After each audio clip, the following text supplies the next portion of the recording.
Good morning, good afternoon to people that's just now seeing this a day after. I hope you slept well.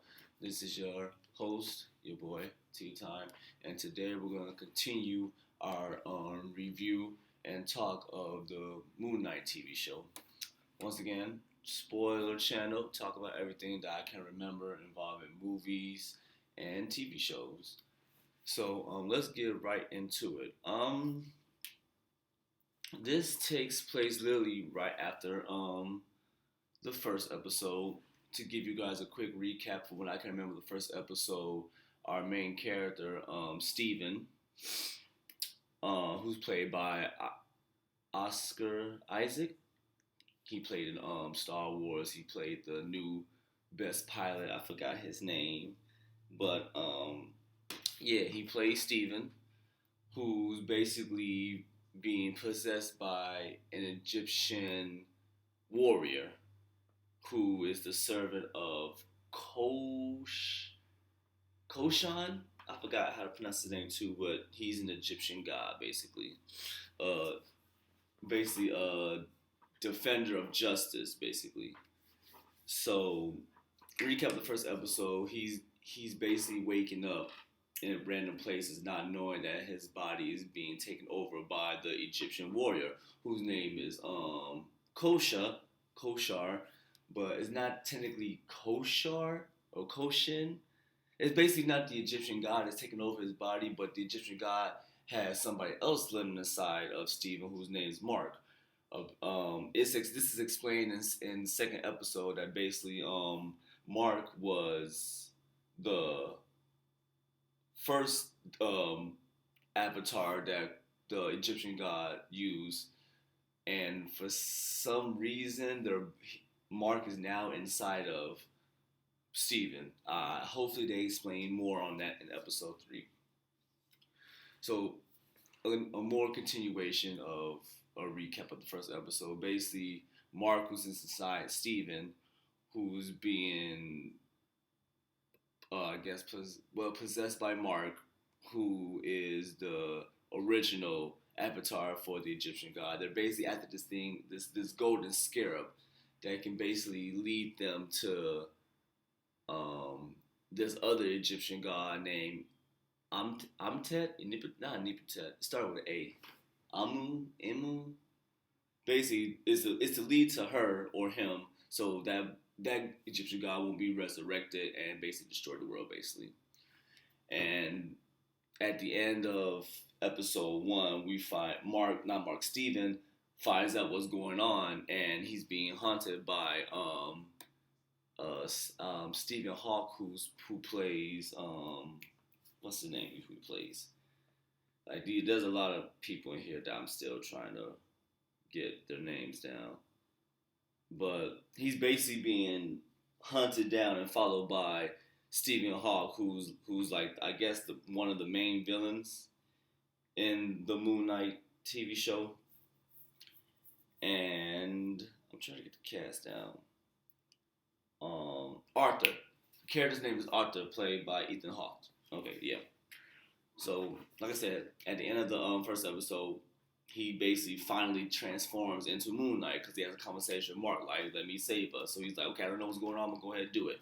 And it ends with Moon Knight being the shit out of one of these Egyptian dogs that Arthur summoned, because Arthur has like a little power of the real main villain, the other Egyptian god, and it ends with that. So now let's get into episode 2.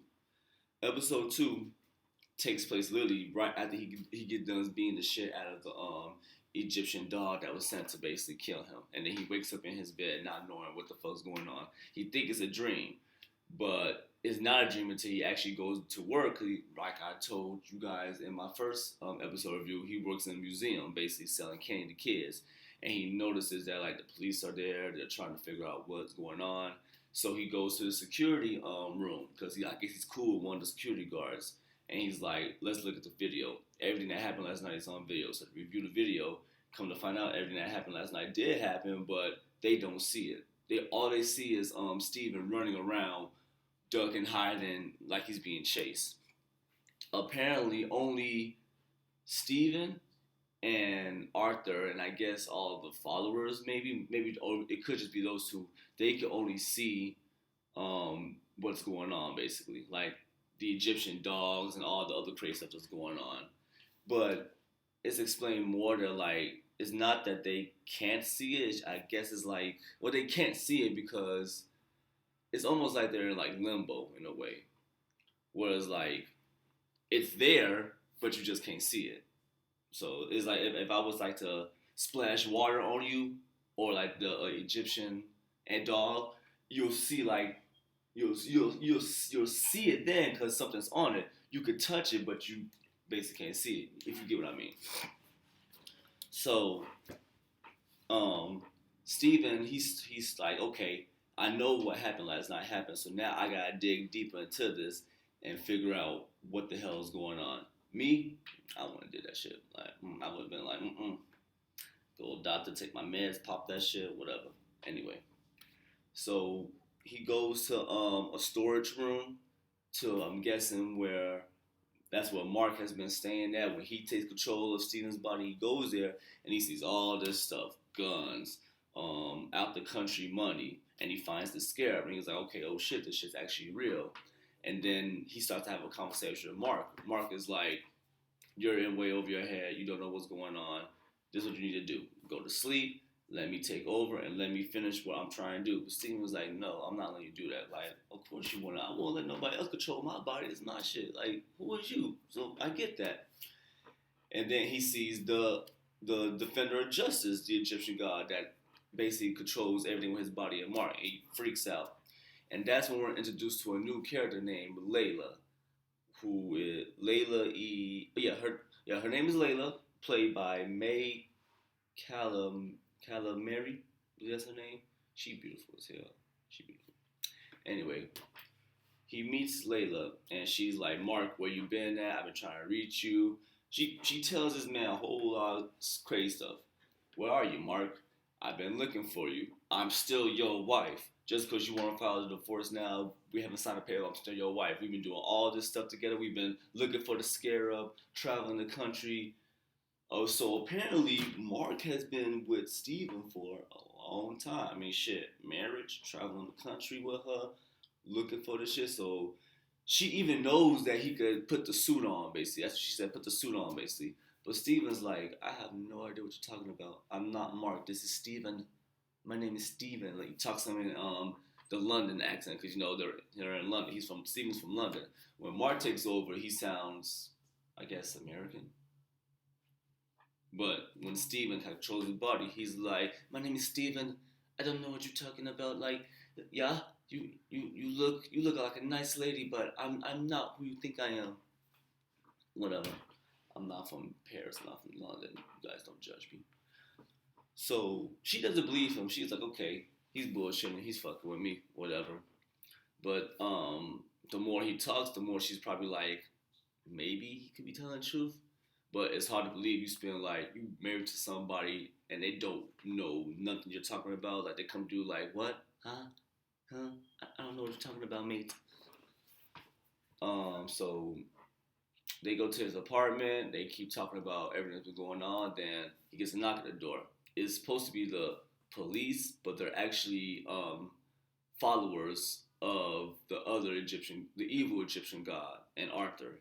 So they take Stephen away to where Arthur's at. And Arthur already knows, like, oh, it must be difficult having all them voices in your head, having different personalities talk to you, trying to tell you what to do. I'm here to help you. And we come to find out that before Stephen, and I'm guessing before Mark, Arthur was a team with the good Egyptian god. Because that's what he tell you. He was like, he had me at one point. And I'm guessing because he turned evil, the good Egyptian god, defender of justice, didn't want to stay with him no more. So at some point, he went to Mark. And then Mark, for some reason, Mark went aside Stephen. I don't know. So Arthur talks to Stephen about the plan. Plan is where you need that scarab to locate the bad Egyptian god's, I guess, tomb, or where she's being laid at, or he's being laid at. I don't know if they meant him or her. The other god's being laid at, so we could resurrect the god and basically bring judgment upon everybody. And this is where the point where it's like Steven's starting to realize what's going on because he asked Arthur, he's like, so you judge people based on past and present. Like, what if it's a child? Like you're gonna basically judge a child that probably won't do nothing bad in like 30 or 40 years. And he's like, yeah, we judge everybody off past and present. And Steven's like, that's fucked up. I'm not gonna help you. He basically agrees I'm not gonna help you. So Arthur's like, okay, well, still tell me where the scarab is. I know somebody's with you, and if you don't have it, I know they have it. And then Layla shows up. She's like right here because I guess she still doesn't believe Steven um is playing basically. She thinks he like, okay, Mark, come on, stop. It's time to stop playing. Put the suit on. Let's get the fuck up out of here. Steven's like, I don't know what you're talking about. I don't even know how to do what you're doing. And Arthur summons another dog to chase Steven and Layla. So it gets to the point where they're trapped, and Steven's like, I'm not Mark. I don't know what you're talking about. I don't know how to do nothing you're saying. I'm not built for this. I'm not made for this. She's like, okay, fine. Steven, trust me. Try to put the suit on. And Mark is in his ear like, let me take control. But Steven's like, no, I don't want you to take control. This is my body, my life. My heart belongs to me. Kingdom Hearts reference. Anyway.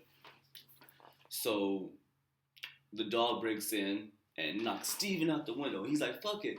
Suit. He just screams suit. And he puts the suit on, but not what you're thinking. The clip's not showing in the background. Y'all like see how my stuff's going? I like that. So pause. I need to stop doing this to y'all, man. Gotta put the charger on. Always messing up the talks. I'm sorry, y'all. I'm gonna get better at this. Make sure my stuff is fully charged the next time, so we won't have to go through these problems. But so he puts the suit on, right? He puts the suit on, and it's literally a suit. Like he has like the Moon Knight mask and like a nice white suit. And Mark is like, Steven, what the hell is this? He was like, you said suit, so I thought suit. I do look dashing, you know, don't I? And Mark is like, this guy's gonna get us killed. But they start to fight the Egyptian dog, him and Layla, because she doesn't, like I said, she doesn't see the Egyptian god, I'm not god, the Egyptian dog beating the shit out of Steven, but she knows something's going on, so she starts throwing water, she throws a chair, and she's hitting the thing, and she's starting to realize, like, holy shit, this thing is, like, actually right here. But she's really not that much help. And Steven gets, like, one good hit in because even though he has the suit on, not the real suit, but he still has, like, the strength with it. It's almost like, what thing? Iron Man, basically. And you know, he had the Iron Man. The Iron Man suit is strong as hell. But Robert Downey Jr. by himself at the suit, he could fight. But against, let's say, Captain America, he'll get his ass beat without the suit. So Steven's basically getting his ass beat, and he's like, "Oh my God, I can't do this." So Marcus is like, "Look, people are going to die if you do not let me take full control." And Steven was like, "Okay, fine, take control." And in not this scene, but this scene right here is when he fully takes control, and Mark is in control of Steven's body, and now he puts the real suit on, and he whoops the shit out of that damn dog, kills it, right? So, in the midst of all that, Arthur finds the scarab, and he takes it, and now he's off to go find the tomb. And Layla sees it happen, so she drives off. They don't show where she go, but she'll probably pop up in the third episode. So once Mark kills the Egyptian dog, he has a conversation with Steven, basically telling him like, there's a reason why I'm in your body and everything, basically. And I made a deal with the good Egyptian god to keep doing this for him until the mission is complete, basically. Because the Egyptian god basically told Mark that there's somebody else I could get to replace you. And he's thinking about Layla. And Mark is like, no, I'm not going to let that happen. So I'm guessing he actually really grown to love the woman, basically. And divorcing her to get her Alice to get her away from the Egyptian god, basically. And he's telling the Egyptian god like, I can do this. We had a deal. Let me keep going. I can keep Steven under control because Steven tries to take back control of his body, but Mark told him like the more I take control, basically, the more you're just gonna fade in like the back of my head, basically. So only time Steven takes control is when Mark goes to sleep. And that's basically it. So Steven breaks all the glasses around him to stop talking. I mean, Mark breaks all the glasses around him to stop talking to Steven because Steven's like just fucking with his head and everything. And he goes back to have a conversation with the good Egyptian god. And he's like, okay, fine. Arthur has to scare us, so we're just gonna have to find the tomb before he does somehow. And Koshar was like, Koshar. I wonder if I could look up the voice actor for him if they have it. Koshar. Koshar. There we go. This is by Kareem El Hakim. Hopefully I'm saying the name right. I apologize. Koshar. Koshun. Yeah. So yeah, Koshan, he tells Mark, I like you, that's why you're still around. So let's do this. Mark's like, where we're going. You know exactly where we're going. And it fades into Egypt. So right now, Steven, Mark, Koshan, and possibly Layla's gonna show up. Arthur and all his followers are now in Egypt, a race to find the tomb. I believe it's the tomb. And that's how episode 2 ends. Episode 3 is already out. I plan to watch it maybe tomorrow or Thursday and get a review out by the weekend. So I hope you guys enjoyed this little review of it. I'm gonna give this one. I'm gonna give this one let's say a 5 out of 10. It was a little more action. No, I'm not gonna say a little more. Actually, yeah, a little more action, a little more informative. What's going on? More in depth. A little character development with Steven. You know, he was the only one in this episode I felt like that had like a little character development because he went from. I mean, he still is scared out of his pants. He don't know what the fuck's going on, but he went from that to like kind of knowing like I'm scared out of my pants, but I don't want to help Arthur do what he's trying to do. And he got a little taste of like putting the suit on, basically. Like he got, even though it was unconsciously, but he has a little taste of it. He gave the demon dog a good little hit, and he's starting to understand what Arthur is, what Mark is, and what is he trying to do. So a little character development, probably gonna be a lot more. Obviously, it's gonna be a lot more because it's Marvel. You know how they do it. Yeah, 5 out of 10. I get this episode. So yeah, that's it. Hope you guys like this review. Thumbs up, thumbs down. Tell me what you liked about what we just talked about. What you didn't like. How can I continue to make my videos better? I appreciate all the love and support, and look forward to my review of Halo, this TV show series, episode 2. That I plan to watch hopefully today. I want to watch it hopefully today. And get the video out probably around probably the same time as Moon Knight, maybe. Drop 2 videos at once, maybe. I'm still thinking about that. Go check out my trailer review for Thor: Love and Thunder. That just dropped yesterday. And that's pretty much it. Once again, thank you guys so much. Thank you for the support. Love you guys. Be safe. Have a good day. And if you're going to sleep right now, have a good night. Sweet dreams. Tea time out.